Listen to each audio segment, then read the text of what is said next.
السلام علیکم، آج ہم پڑھیں گے کلونائڈین کے بارے میں۔ اچھا جی، کلونائڈین کا جو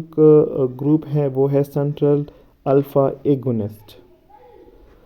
اچھا، کلونائڈین کی جو کلینکل یوزز ہے اس میں ہائپر ٹینشن مینجمنٹ میں بھی ہم اس کو یوز کرتے ہیں، اور اس طرح اٹینشن ڈیفیسٹ ہائپر ایکٹیویٹی ڈس آرڈر میں ہم اس کو یوز کرتے ہیں، مطلب جیسے کوئی ایڈولسنٹ ہوتے ہیں یا اسکول گوئنگ چائلڈ ہوتے ہیں تو وہ اس میں ایک ڈیزیز ہونا شروع ہو جاتے ہیں جس میں وہ فوکس نہیں کرتا اپنی اسٹڈیز پہ، اور اس طرح ہوم ورک نہیں کرتا، یا مطلب وہ کلاس میں اٹینشن نہیں دیتا، تو اس کو ہم بولتے ہیں ADHD ڈیزیز ہے، اور اسی ڈیزیز میں ہم کلونائڈین کو پرسکرائب کرتے ہیں۔ اور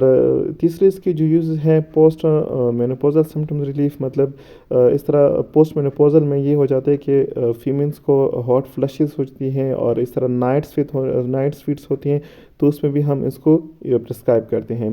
اور چوتھی نمبر اس کی جو یوز ہے اوپیائڈ وڈرال سمٹمز مینجمنٹ، مطلب اگر کوئی ایک اوپیائڈ ایڈکٹڈ بندہ ہے اور اس نے اوپیائڈ کو چھوڑ دیا، صحیح ہے نا، اس کو پھر وڈرال ہونا شروع ہو جاتے ہیں، تو اسی وڈرال کو ہم مینجمنٹ کے لیے ہم یوز کرتے ہیں کلونائڈین، صحیح ہے۔ مطلب جو وڈرال شروع ہوتا ہے، ایک انزائٹی ہونا شروع ہو جاتی ہے، ایجیٹیشن، سویٹنگ، تو اس کو مینیج کرنے کے لیے ہم کلونائڈین کو پھر یوز کرتے ہیں، کیونکہ وہ تو اوپیائڈ کے ساتھ ایڈکٹڈ ہوتا ہے، تو وہ اس کی ایک وڈرال ہوتی ہے نا، وڈرال سمٹم ہونا شروع ہو جاتے ہیں، تو اسی وڈرال سمٹمس کو مینجمنٹ کے لیے ہم پھر اس کو یوز کرتے ہیں۔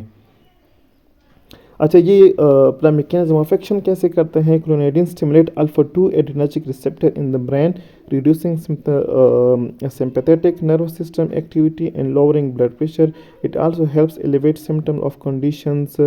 like ADHD and opioid withdrawal. صحیح ہے نا، یہ ہم جو الفا 2 ایڈرینرجک ریسپٹر ہوتے ہیں برین اسٹیم میں، اس کو اسٹیمولیٹ کرتے ہیں، پھر اس وجہ سے جو سمپیتھیٹک نروس سسٹم ہوتے ہیں وہ ریڈیوس ہونا شروع ہو جاتی ہے اس کی ایکٹیویٹی، اور بلڈ پریشر لو ہونا شروع ہو جاتا ہے، اور اس طرح یہ جو ADHD کی کنڈیشنز ہوتی ہیں اور اوپیائڈ وڈراول جو ہوتا ہے اس مینجمنٹ بھی اپنا کردار ادا کرتے ہیں۔ اچھا، اس کے جو سائیڈ ایفیکٹ ہیں موسٹلی ڈراؤزینس ہے، ڈرائی ماؤتھ ہے، صحیح ہے نا، ڈیزینس ہے، اور اس طرح کانسٹیپیشن بھی اس کے مین سائیڈ ایفیکٹ ہیں، صحیح ہے، ہیڈیک ہے اس کا سائیڈ ایفیکٹ، تو یہ اس کی سائیڈ ایفیکٹ ہے۔ سائیڈ ایفیکٹ موسٹلی جب ہم اس کو انیوژول کھانا شروع کرتے ہیں، یا ہم نے ڈوز کو صحیح طریقے سے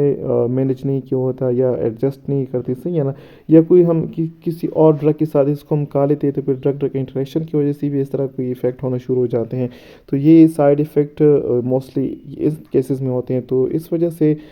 جو ہیلتھ کنسلٹنٹ ہوتے ہیں یا کوئی ڈاکٹرز وغیرہ، اس کے مشورے کے مطابق آپ لوگوں کو یہ ٹیبلٹ وغیرہ کھانی چاہیے، صحیح ہے۔